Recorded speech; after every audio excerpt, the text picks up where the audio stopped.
Because if Paul showed up in full armor at the ring jousting, they wouldn't know what to do with you.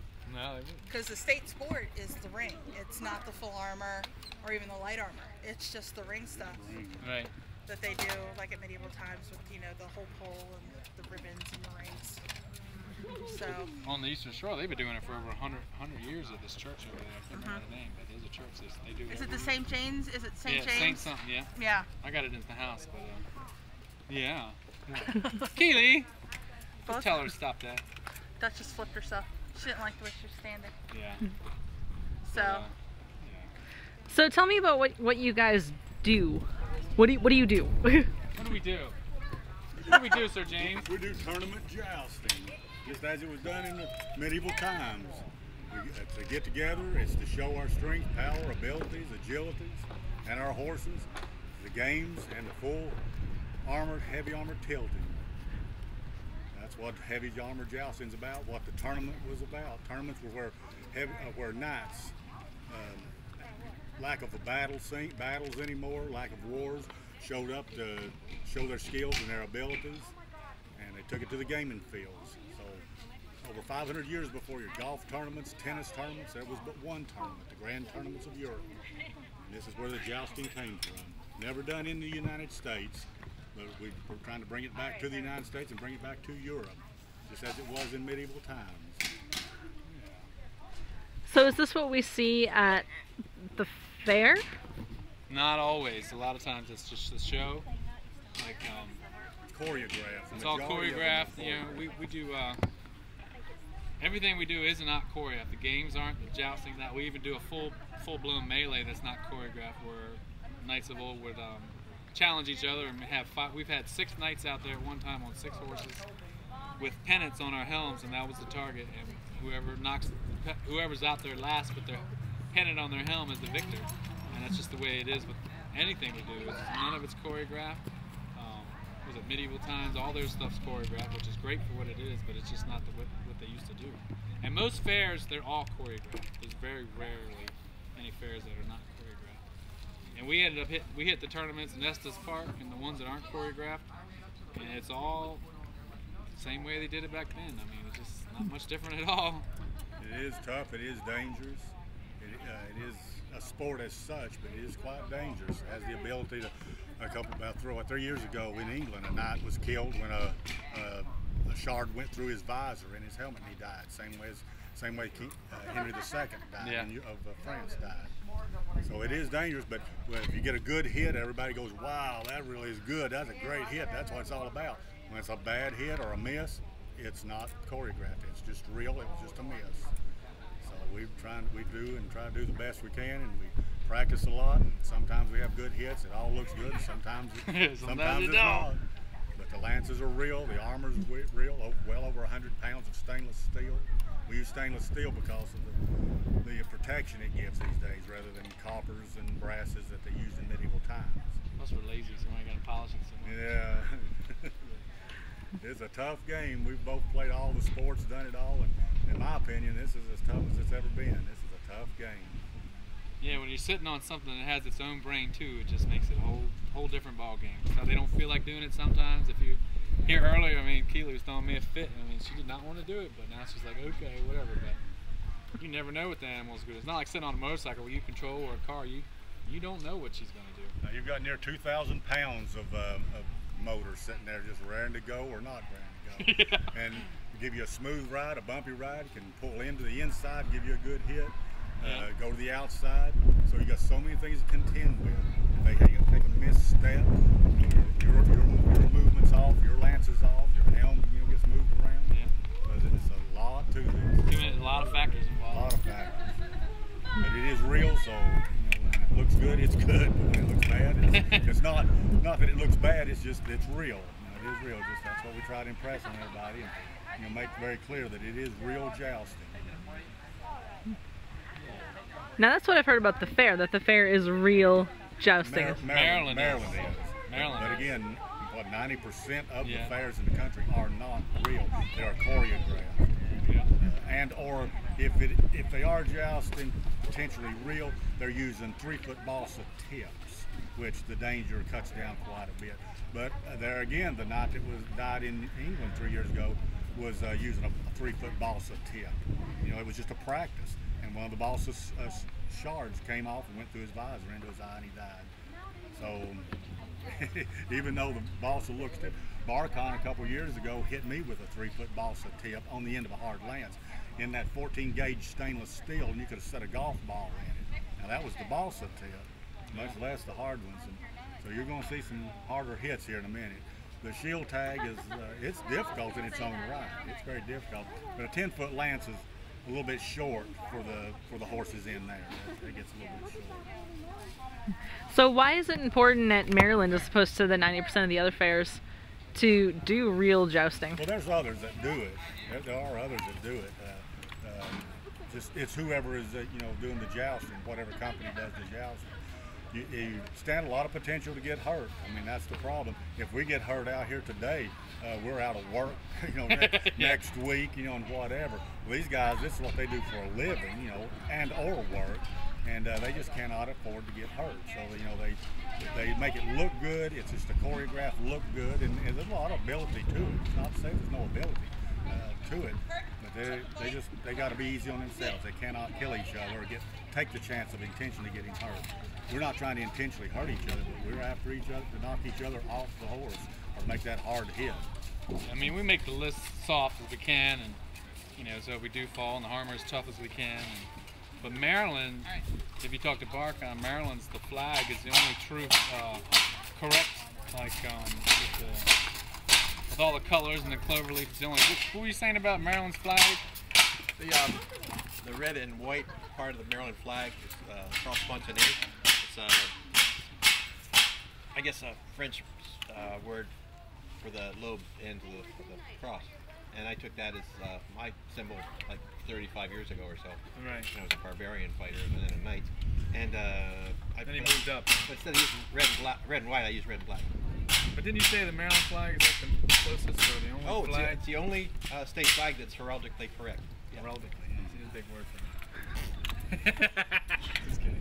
But with the colors of the Knights, Sir Barcon took his colors from that. Paul. Whatever, it just came up. It just came up. I do fight Redskins, under that's it. Yeah, I do fight under my family crest. 3 scallops of the Akahoff clan that fought in the Crusades. So everybody fights under something different. Lady Christine. You fight under your own family crest? Yeah. For Yeah, the most part, yes. She It's red, white, and fights blue. under hers. Yep.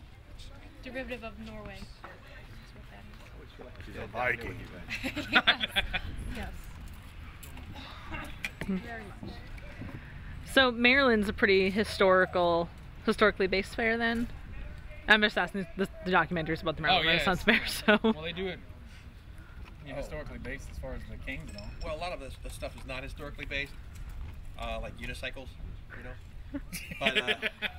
But they go through the wives of Henry VIII, and they're the only fair in the country.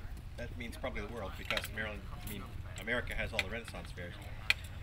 That goes through the life of Henry VIII, and when they finished, they actually had Henry die one year, and then the next year they started over with his first wife. They went through them all again, and we're on the next to last wife coming up. I think this coming year might be the last wife again. Sometimes the same actress plays the same part 15 years later. Really? Yeah, Mary Ann played Anne Boleyn the first time and then the second time. Oh, that's cool.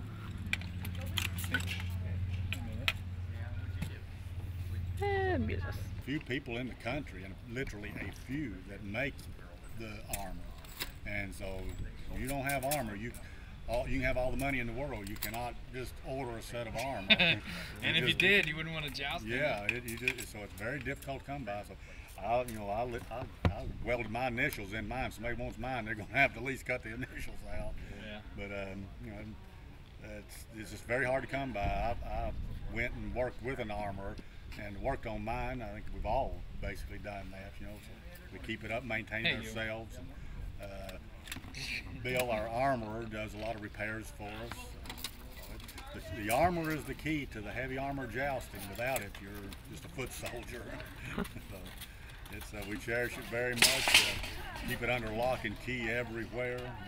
You broke it. Not everybody would know what it is or be that interested in it, but at a Renaissance fair or somewhere in the country, somebody may buy it or try to get away with it. So we do all we can do to watch it. But again, it's the unfortunate part is nobody makes the armor, not the stainless steel. And replica armor you cannot joust there. It has to be tournament quality, something that will hold up and be safety. And stainless steel is part of that. So what is it about jousting that makes you guys want to beat up your bodies and go through getting your armor? You want to beat up the We'll other guy's body. Beat up the other guy's body. The other guy.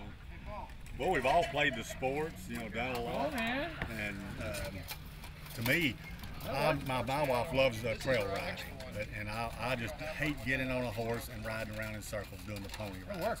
I've been around horses, had horses all my life. I got a 100-acre farm full of horses.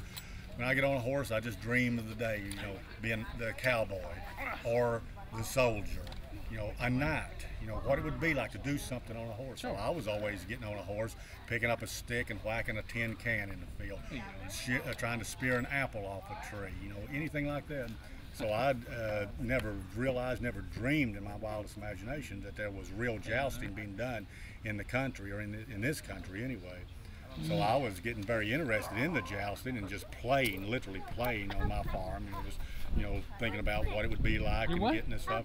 I bought my horse Hercules when he was 6 months old to train, as a war horse, and so I just looked up all the books, all the history stuff, and tried to see what it would be like. Lo and behold, in some of my research, found out that there really was jousting, or real jousting going on. So I made a couple phone calls, got in with some people, learned, went to some jousting. Got invited to the Maryland Renaissance Fair to joust in a tournament early on, and my horse has come up and jousted all over the country now. It's just something that is so different. Played all the sports, the military, the whole bit. But this is, to me, is one of a kind. It's a one of a kind because you got a 2,000-pound bombing under you. You've got a creature on the other end trying to knock you off. It's a tough sport. It's a tough game. The impacts are incredible, and making the hits good. Yeah. There's nothing else. Now I never played hockey, but that's the only other thing I see where people, run into each other. But the football to me didn't have anything on this.